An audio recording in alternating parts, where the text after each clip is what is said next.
There is going to be a high and a low set from 9:30 to 10:30, and then there is going to be a breakout of one side of that, and you're looking to play either the breakout to extension levels. You're looking to play retraces of the last 66 trading days analyzed. There's been a single break 52% of the time. What that means is anything below 65%, that's where your statistics starts to turn into like a coin flip. As you go further past the IB, your edge starts to drop off. The next stat that I'm going to be looking at is going to be a market session breakout. And the last stat that I'm going to be showing you guys is going to be VWAP's standard deviation return rate. Most traders coming into the market today don't actually have an edge. Today in this video, I'm going to be breaking down 3 data-driven stats that I've personally used in the live markets to help me generate over $400,000 in prop firm payouts just in this year. These stats provide an excellent framework that helps me set up my strategy, and I'm able to find those setups before I'm ready to actually execute. Today, I'm going to be using the platform Profitable to be breaking down these stats. I'm going to show you a couple examples on the charts, but let's get right into it.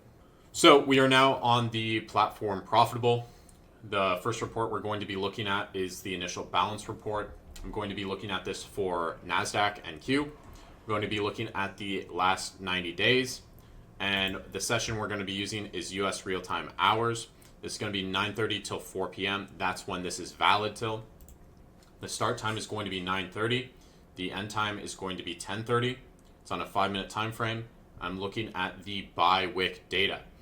So if you are not familiar with the IB, the initial balance, there is going to be a high and a low set from 9:30 to 10:30, and then there is going to be a breakout of one side of that, and you're looking to play either the breakout to extension levels. You're looking to play retraces inside the IB.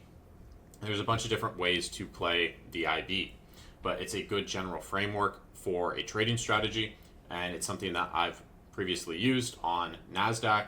I use it on GC still. You can use it on a bunch of different assets. The stats are going to differ asset to asset. So Profitable is going to give you a breakdown of how to actually utilize this report. So we're looking at the 9:30 to 10:30 session, that first hour. This first point is going to be the IB formation.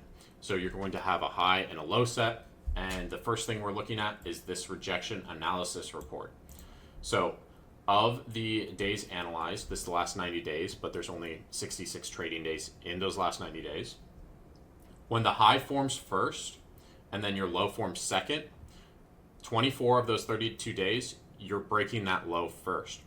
So what that actually means is I'm looking for where that low sets second, and I'm looking for either a retrace to take it short to the downside before the IB has actually broken, or I'm looking for a strong breakdown move.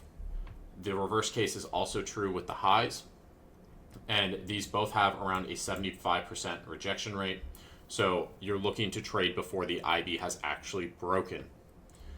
The next way to trade this is wait for the break. So of the last 66 trading days analyzed, there's been a single break 52% of the time. What that means is the high has broken and the low has held, or the low has broken and the high has held. So this is great for taking retracements or waiting for that breakout trade. You can also trade it before it breaks out with that rejection report. The last bit of this report is going to be the extension levels. This is going to tell you how far outside of the IB that price is actually trading, what you can reasonably target. So of those breakouts, this is for breakdowns and breakouts, 95% of the time you're hitting the 0.1 extension. 84% of the time you're hitting that 0.2 extension. 78% of the time you're hitting that 0.3, and so on. As you go further past the IB, your edge starts to drop off. You can see each increment, your edge slowly degrades. Now, if you look at the up report, right, you're having a lower chance of hitting that 0.1. The 0.2 is 86, 0.3 is 76, 0.4 is 65%. Anything below 65%, that's where your statistics starts to turn into like a coin flip. So I'm mostly looking to use stats that are 65% or above. 75 is really solid. So I want to be, if I'm taking a breakout trade, I'm going to be wanting to get out of most of my position in this 0.2 region, and then I'll hold runners for that 0.4, and then potentially extend this out to like a 0.7 or a 100% extension, where you're having a very strong trend day and price is expanding very heavily. On the downside, you can also check those stats out, so you're not hitting those extension levels as frequently. Okay, so now I'm going to be looking at the charts. How do you actually want to be trying to utilize this? I'm over on GC. I'm going to hop over to NQ. And what's nice about this platform is it will label your IB high and your IB low. If you have this indicator enabled, you can also pull out the stats right on the trading platform, so you're able to see what the setup quality is, what inputs are actually going into that, and then what the probability is of hitting these extension levels. And you can also see momentum continuation down here, what the probability is from going from the 0.1 to the 0.2, the 0.2 to the 0.3, and it will list even more probabilities as you go further and further. Okay, so what I'm looking at here, you have your IB low set, you have your IB high set. This is last Friday, the 19th, I believe. Yes, the 19th. So we didn't actually have an IB break on this day. But since the low set first, the high set second, and there's a little bit of a platform glitch. This product is in beta, so please be aware of that. You might have missing candles in here. But your low sets first, your high sets second. I want to be targeting this to the upside for this IB high to break. We don't get that break on this day, but that's what I want to be looking for. Going to go to the previous day. So here, this is one where we actually have an IB break. So you have your low set first, then you have your high set second right at 10:30. So this is right as the IB comes to a close. This ends up breaking out, hitting a couple extension levels, and then it retraces pretty deep back inside that IB and then heads back up to the upside. So the way I would want to play this, if I don't catch this breakout trade, then I'm going to be looking for a retrace back inside the IB, and I'm going to be looking to take this long back towards this IB high or one of these deeper extension levels. We don't hit deeper extension levels on this, but I would probably be scaling out at this IB high here. That's where price really starts to stall out. You could target further extensions, but to me, I just want to be looking for that IB high. Now I'm going to go to another day. This is a breakdown day. So you have your high set first, your low set second. This comes back up right into the IB midpoint, so 50% of the IB. And there's really no bulls in here. You could zoom in on the footprint and see, okay, there's some absorption up here, and then you start to have sellers step up, and then you break that IB low. You head towards the downside, and you start to hit those extension levels. This goes all the way past the 100%, the 1.0 extension. So this is a very clean breakdown trade. I'm going to go through one more example here. So this is going to be a day where you have a double break. So here you have your low set, you have your high set, and then, or actually, sorry, that low set second. Okay, so your high set's first, your low set second, you retrace back inside, try to break down, fail, come back up a little bit, breaks down again. Now you've swept out this low. You've swept that IB low first, so that's that rejection stat working. And then you start to have a rally back up. You come up back into this area where we've previously rejected. And then you come down and you just have this rally back up towards the IB high and you get a double break.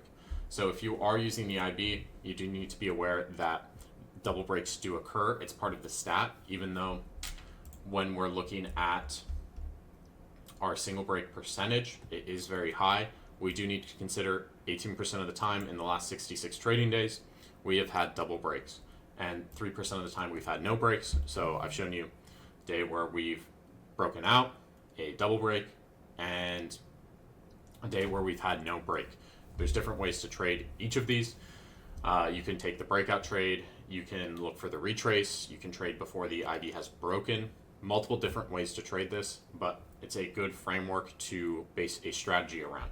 The next stat that I'm going to be looking at is going to be a market session breakout. I'm going to be using the ticker GC. This is gold futures. Again, we're using the last 90 days. And I'm going to be looking at the 5-minute time frame. The session pair is going to be New York and Asia. So what this means is Asia breaks the New York range. Asia's start time I'm going to set to 6 p.m. The end time is going to be 2 a.m. And then the New York start time is 9:30. The end time is 4 p.m. So if I just look at this general report, the single break is 75.8%. So 50 of the last 66 trading days, we've broken one side of New York. There's been double breaks 6% of the time. So 4 days we've had double breaks, and then 12 days we've had no breaks. You can see in the last week, we've had 4 days where we had single breaks, and then 1 day where we didn't have a break. This will show you your average range, whether it's small, medium, large, the single break percentage. So as you increase that range, you're seeing less breaks. The small and medium is what I want to be looking at. It's going to give me a defined range, and it's going to tell me which side we broke to, whether it's the low or the high, or if there's just no break at all. So I'm going to hop on to TradingView just to show you how this stat's actually working. So you can see on Thursday night, we go down and we sweep out this New York low. On Wednesday night, we have no break. On Tuesday night, we have the high break of New York. On Monday night, we have the low break of New York. If we go back the previous week, right, we don't have a break, don't have a break. Then we have the high break, no break again. We have that low break, we have that low break again, high break, low break, no break, low break, high break. So even just looking at general charting, you can see that a lot of the time this happens. You could consider this a liquidity sweep, but I'm using this with data behind it. The way that I want to be using this stat is with additional context, whether that's from a VWAP, volume profile, or just generally how New York trended that previous day. I want to see what happened during that New York session, especially the last 4 hours, to see if it can give me insight on which side to trade to. So on Thursday night, I was looking for this low break. I called this out in my Discord. On Wednesday night, I was looking for this high break, even though we were closer to the low, just based off what my volume profiles were showing me and just general market trend and structure. So this requires a little bit more inference than something like the IB, but I am using this stat on a daily basis, and it really helped me get consistent with trading GC. And the last stat that I'm going to be showing you guys is going to be VWAP's standard deviation return rate. I'm going to be using GC for this. You could use NQ, you could use ES as well. Again, last 90 days. And the session, I'm going to be using all sessions on this. So this is going to be considering your VWAP from that overnight session. It's that 6 p.m. Reopen VWAP. And I'm going to select the full day for the VWAP calculation. If you want to do a different calculation, you can pull specific sessions for it. And I'm just looking at the wick high or low for that band detection. So if I look at this day, right, you have 993 total excursions. That means where you're going past VWAP to the first standard deviation or second standard deviation bands. The overall return rate is 95% of the time. So that means price is coming back towards VWAP. Why do I want to be using VWAP? Because VWAP is fair market price. It's where it's a combination of the volume being traded and the average price that people are getting. You have a high return rate from that first standard deviation band. And you have a very high return rate from that second standard deviation band. You can also see on this report what the average candles are for price to return back to VWAP when it's above the first standard deviation band, below the first standard deviation band, above the second, below the second, all the way out to the third. Most of the time, your price is trading within that first or second standard deviation band. So I don't really focus too much on this third standard deviation band, but the first two are excellent. So if I'm going to head over to TradingView, I just have a VWAP that is auto anchored. This is just going to be my standard VWAP. H plus L plus C divided by 3. I'm on auto, and standard deviation for my band calculation method. I just have the first and second multiple on here. So again, this is another setup where you need to apply additional context to be utilizing it. But if I'm looking at this overnight session, what's happening here is we are coming down to that second band. This is on a 15-minute. Let me hop over to the 5.